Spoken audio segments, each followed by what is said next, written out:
So in this shorter video, I'm going to go over part of the problem why I am most likely going to die penniless in the woods, or what's one of my biggest fears is because I don't have an attorney and I cannot get a do not resuscitate order, and my family continues to get me hurt, that I'm going to lose the ability to speak and walk. The hospitals are going to start malpracticing me, giving me drugs I don't need. I'm going to have more severe seizures. I'll stop breathing. They'll keep me alive with tubes. Then my heart will stop. They'll shock me back to life. They'll stick needles and tubes and everything, keeping me alive for years against my will, meanwhile draining every last bit of any part of soul I have in me. Well, like they've done every year for the last 25 years slowly. But that will speed up as soon as I'm ready to die. They're not going to let me die. No, they're going to try to squeeze me one last time, try to see if they can put the devil in me. They're going to see if I maybe slit the throat of a nurse who's trying to malpractice me or something. I won't do it, but it's going to be really bad to sit there and have my holy rights, my rights as a human being, denied. My religion forbids me from being held alive against my will when it's my time. If there's no chance of a liver transplant and my liver's about to go, then it's time for me to go, and the quicker the better. But if you're going to squeeze me and cause me years of pain and try to drain my family out of money and try to cause as much suffering as possible just to try to get a little extra money out of the system, I got a problem with that. So it scares me. But this video isn't about that. This video is about how I keep on seeing rich children on Social Security only because their daughter said they have anxiety. Yes.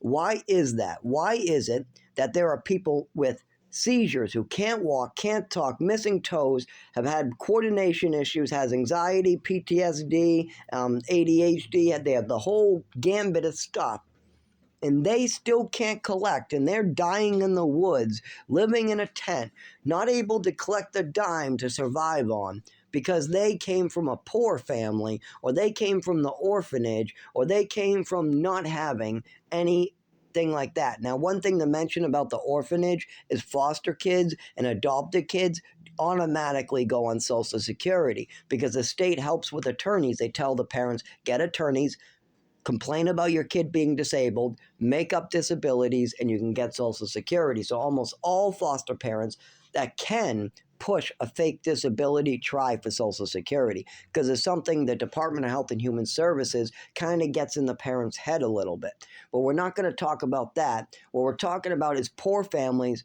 that need disability. So you have either an adult that's poor or a child that's poor, and they cannot get any money from the federal government, even though they're falling, having seizures, they having problems talking, whatever.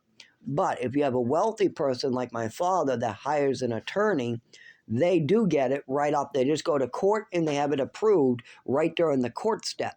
Why? Because Social Security Administration only uses the money they have for attorneys on the poor. The rich people that have good attorneys get an automatic rubber-stamped yes.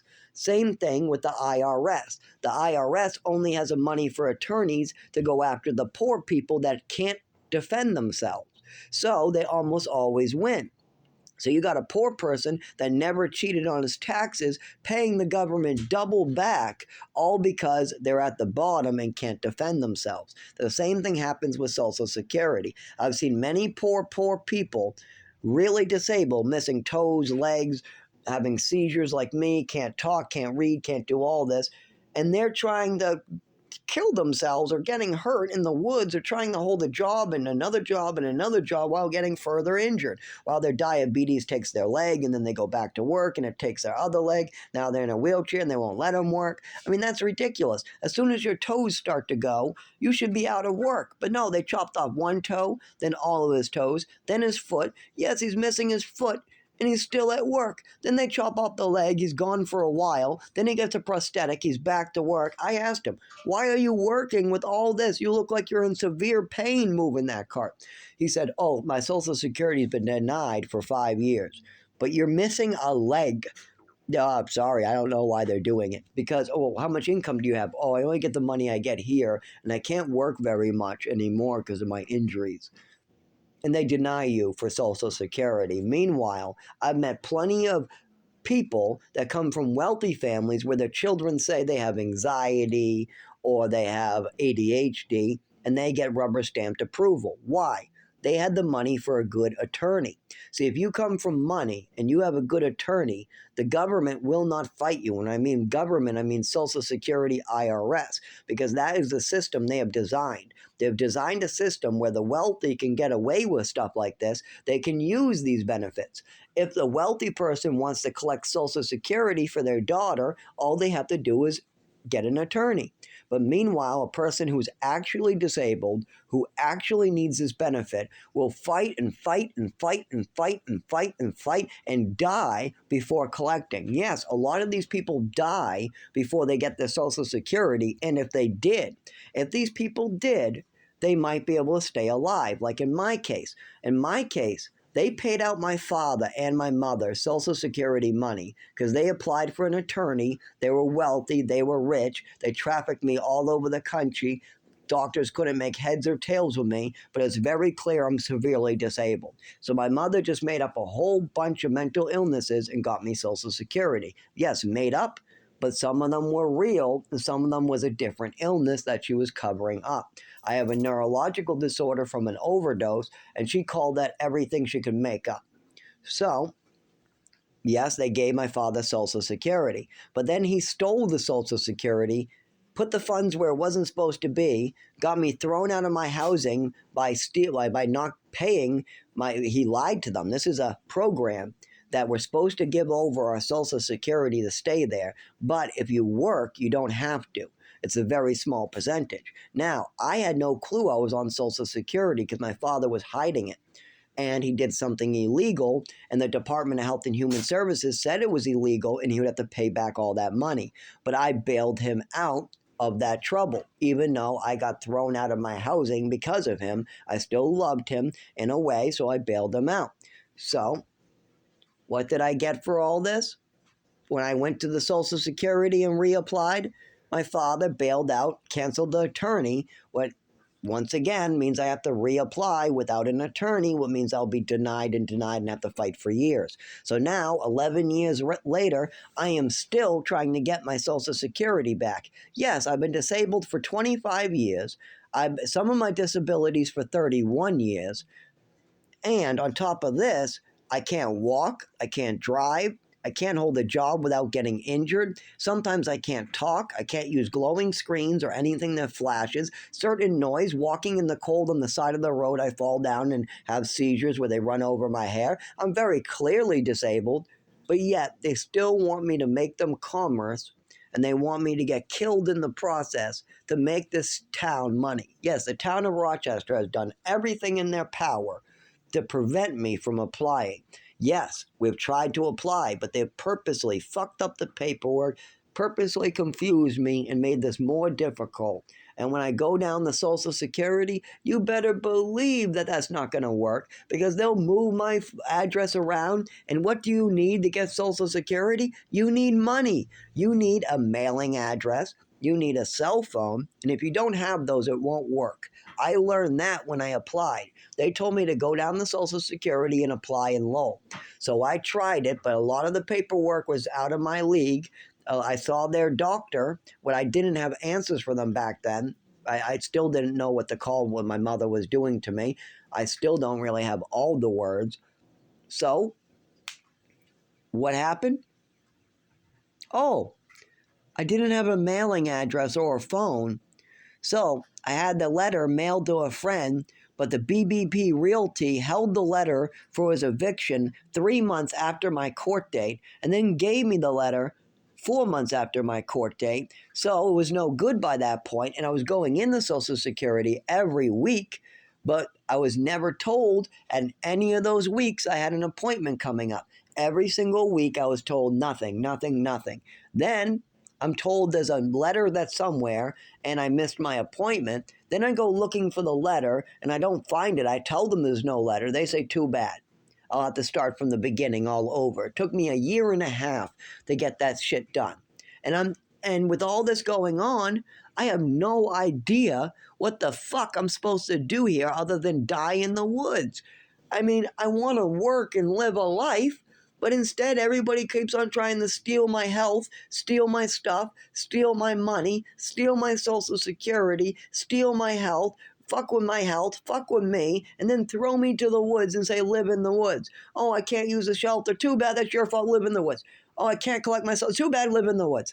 Oh, you're going to die in the woods. Too bad, live in the woods. Oh, you're going to die in the woods. Oh, go to the hospital, live in the woods. Oh, you're going to got frostbite. You're going to lose your toes. Live in the woods. Yep, stay off your feet or you're going to lose your toes. Oh, you have nowhere to go? Well, see if you can stay off your toes in the woods. No matter how many times I go to the shelter, my disability eventually gets in the way and they say, get the fuck out into the woods. I can't live as a disabled person in the woods, especially with my disabilities. This is nuts. For 25 years, since I was 5 years old, I've had to deal with shit like this. People keep on using my body like their own fucking toilet paper. You're not allowed to wipe my body on your ass, Mom. You're not allowed to use me, Dad. You're not allowed to fucking throw me around like a ragdoll black guy in New Mexico. You're not allowed to poison me with pills, Mom. You're not allowed to poison me with extra medication to punish me, Mom. You're not allowed to refuse medical care when your child ODs, Mom. You're not allowed to try to do these things. You're not allowed to fuck up somebody's social security for life. But guess what? It was allowed for me. They were allowed to blame me for their own mistakes. They were allowed to make up stories about me. They were allowed to hurt me with drugs. They were allowed to beat me with rulers. They were allowed to traffic me all over the country. And I wasn't born to this mother. This was what the state says was better than my biological mother. Yes. This is what the state says was perfectly allowed. And they knew about this stuff. They knew about the illegal gun. They knew about all the pills. They knew about the overdose and the pill reaction. They knew about a lot of this stuff, but none of it seemed to matter because I didn't have the correct words. My mother called it a fantasy, or it's made up, or, oh, it's just an allergy, or some bullshit. And they ate it right up. So I gotta die because people are ignorant and neglectful, and they're still ignorant and neglectful. I'm still not collecting my social security. Like, for instance, I was in the emergency room with blood going into my testicles. You know, my coworker called me and asked me to cover her shift. When I told her I was in the emergency room, bleeding internally, she said, so you can't do it? I said, no, I can't do it. She goes, Zach, I need you to do it. Leave the hospital and come in. Cover my shift. I said, what is wrong with you? She goes, I have a stomach ache. That is so neglectful and shitty as a friend to have your friend who's bleeding internally into his testicles. I didn't tell her the testicle part, who just found blood inside of him, who's now at the emergency room waiting to go in. Now you're telling him to leave and do that later. Was probably going to take a hell of a long time to go cover your shift. I could die. Who knows what the fuck is going on? Then my urine turns black, my kidneys are failing, and everybody wants me to cover because I'm the good guy. I'm the guy who takes it. You tell me to do something and I do it. But the problem is, everybody is not giving a fuck about one another. The state and the department has told me to go all these places and I've got hurt because of it. And you know what I have to show for doing what they told me? Nothing.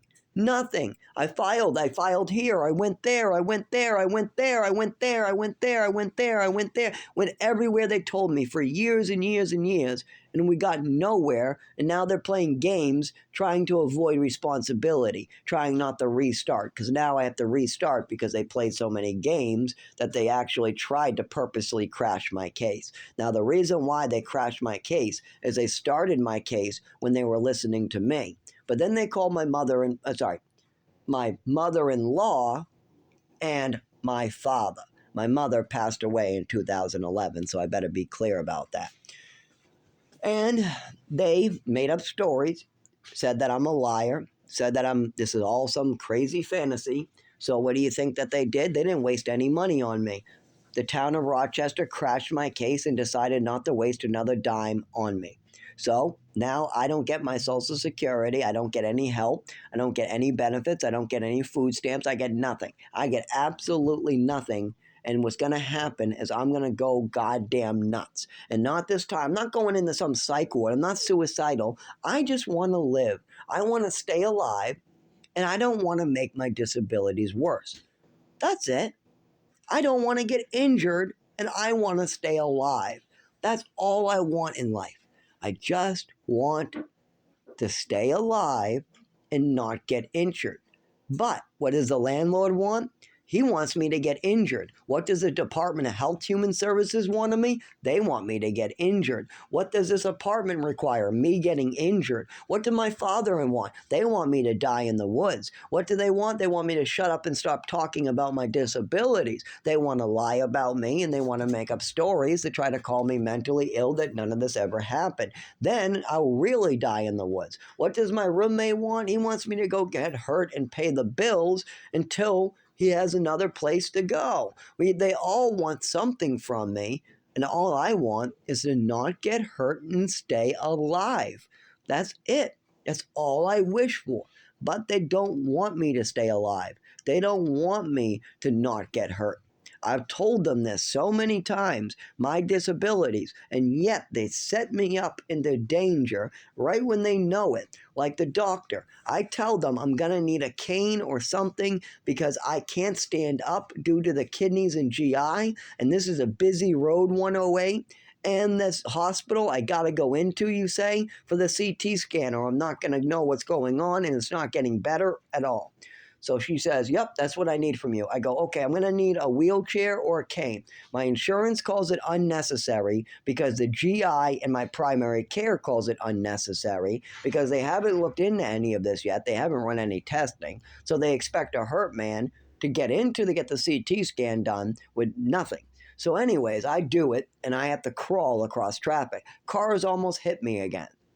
Now, I almost got killed doing that, and I did injure myself worse. Yes, for a long time, for about a week, I was screaming in pain, and I had a lot of swelling.